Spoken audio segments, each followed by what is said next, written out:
අද කාලේ හොඳ කෙනෙක් ළඟට යනකොට කවුරු හරි මොනවා හරි වැරදි කියලා එයාගේ හිත කඩනවා. යහපත් දේශනාවක් අහන්න හදනකොට කවුරු හරි හිත කඩනවා.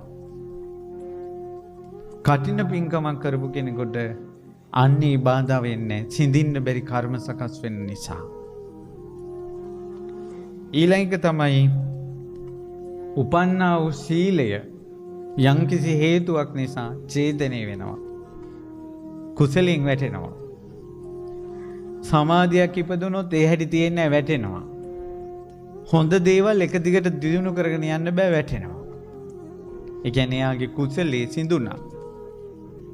කටිනී පින මේ චීවර වස්වැසු සංඝයාට චීවර පූජා කරපු පින් බලෙන් එයා කුසලයෙන් වැටෙන්නේ නැතුව රකින්නවා ඒ පින.